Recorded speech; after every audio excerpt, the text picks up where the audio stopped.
Por eso acá nosotros en este trabajo que dejamos, ¿qué es lo que invitamos? ¿Saben que nosotros creemos en el diálogo social, creemos en el Consejo Económico Social? ¿Qué es lo que invitamos? A debatir definitivamente cuál es el tipo de cambio que Argentina necesita. ¿Qué es lo que nosotros decimos? Argentina, nosotros, debatámoslo. Necesita un tipo de cambio pro desarrollo. Necesita un tipo de cambio pro pleno empleo. Ustedes miran, ¿qué es esto? No, es esto. A partir de esto empezamos a resolverlo. Y queremos que un tipo de cambio, que entre otras cosas, primero, debe alentar la inversión de riesgo de largo plazo. Segundo, debe también permitir la estabilidad macroeconómica. Esto es un tema que sabemos que siempre la inestabilidad fue lo que más hizo los saltos de devaluaciones enormes que fueron producto de las revaluaciones, no causa de la devaluación. Debe tener un tipo de cambio, además como definición, entre otras cosas también, que evite la especulación contra la moneda nacional. ¿Qué pasa cuando una sociedad no cree en el tipo de cambio? Automáticamente empieza a dolarizar la economía. No solamente las carteras financieras. Empiezan otra vez los contratos de alquiler en dólares, empiezan otra vez pymes que como le compran a grandes empresas le facturan los insumos en dólares y ella tiene que vender en pesos. ¿Recuerdan esta situación? Ya la conocimos. ¿Cuándo esto no sucede? Cuando el tipo de cambio es creíble y la gente no especula contra el tipo de cambio. Entonces, ¿cuál fue una de las grandes cosas que nadie nos creía en el 2002? Era recuperar la moneda nacional como moneda de transacción. Y la economía argentina volvió por mucho tiempo a recuperar la moneda nacional como moneda de transacción. Entonces, esto es lo que tenemos que discutir, más allá si es 4.20, si es 4.30, lo cual me voy a negar a discutir. Se tiene que discutir el concepto. Con respecto al tipo de cambio también que está en el presupuesto, creo de 4.20, creo para el año que viene, es clave. Bueno, entonces, yo creo que además no se puede tocar un tema si no se toca inflación, si no se toca crecimiento, si no se toca tasa de interés. Yo digo, cada vez que la Argentina tuvo claro y alguien ha logrado meter en el imaginario colectivo el problema de una devaluación. Por supuesto, hasta la palabra indica devaluar y quitar valor. Ahora, nadie entiende los problemas que le significó a la Argentina la revaluación. Eso no se tiene tan claro. Y cuando uno mira estos últimos 30 años, eso decía el doctor Lavagna, que terminaron en el 2001, precisamente lo que caracterizó al periodo fue el retraso cambiario, no un tipo de cambio competitivo. Ahora, de todo proceso de retraso cambiario, ¿cómo se termina? Mal o peor. ¿Cómo te aprieta el resorte? Si lo tiene apretado, en el momento que lo suelta, pega en el techo. Después vuelve a ubicarse. Entonces yo creo que las experiencias de retraso cambiario fueron para la Argentina, están a la vista.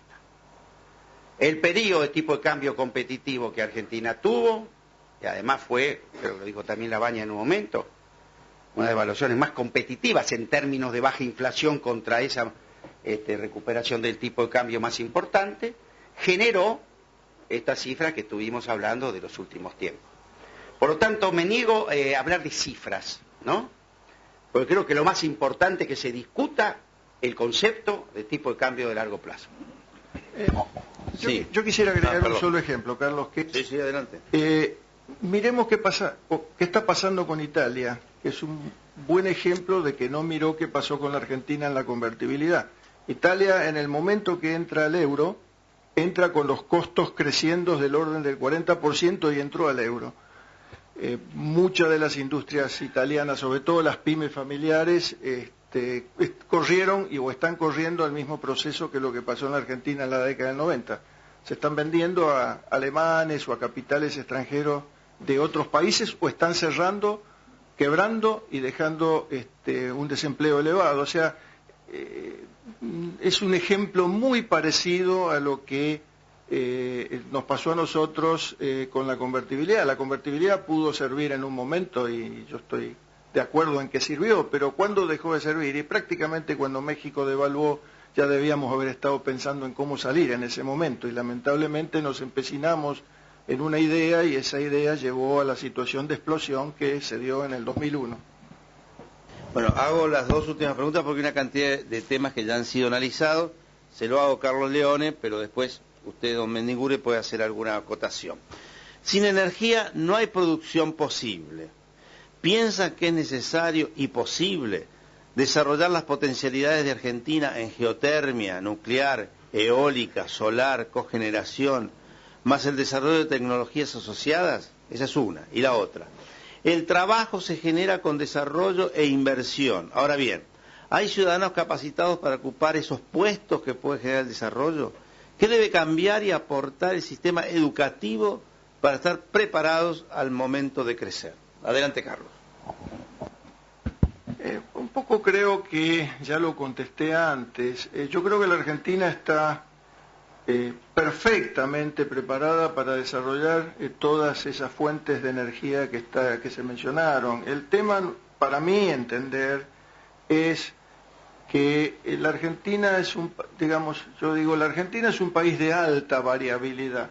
Lo que nos hacen buenos en diseño, nos hacen buenos en traer ideas nuevas, nos hacen buenos en un montón de cosas, pero no nos hacen buenos en pensar en políticas de largo plazo que son las absolutamente necesarias para que haya inversiones.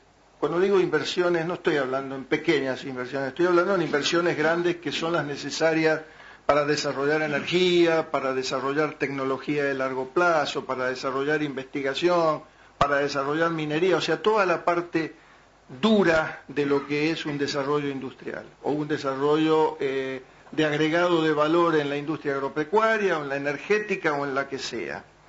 Y eso se logra con entendimientos de largo plazo y se logra con instituciones fuertes. Muchos de esos entendimientos de largo plazo se tienen que dar en el Congreso. Si el Congreso funcionase adecuadamente, es el lugar donde se generan las leyes que después deberíamos respetar y que serían, digamos, los que le dan el sostén a, digamos, lo que sería el tejido de una república. ¿Y la segunda pregunta cuál era, Carlos? Perdón. El tema energético. Bueno, el tema energético está respondido. No, la segunda era educación. Bueno, de la parte de educación, ustedes saben que, bueno, en algunos casos ya conocen mi opinión por idea.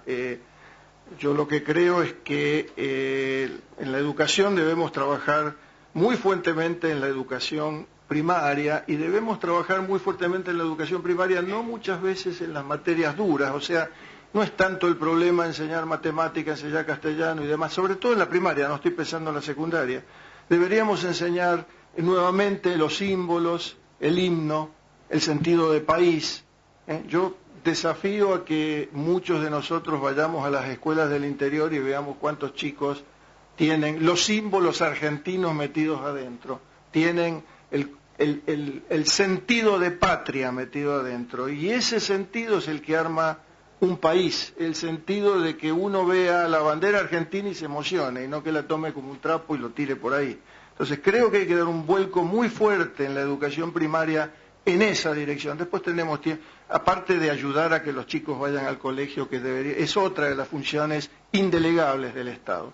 A partir de ahí la secundaria podemos dar refuerzos de materias técnicas, hemos perdido lo que era antes las profesiones que se enseñaban en las escuelas secundarias, y como hemos perdido las profesiones, muchos empresarios tenemos que dedicarnos a invertir una fuerte cantidad de dinero a enseñar lo que son las profesiones. Y después tenemos las universidades que también podemos hablar largo rato, nos quedaríamos hasta muy tarde. ¿Listo? ¿Algún comentario más? Muy bien. Listo. Bueno, muchísimas gracias, Carlos. Muchas gracias, José Ignacio.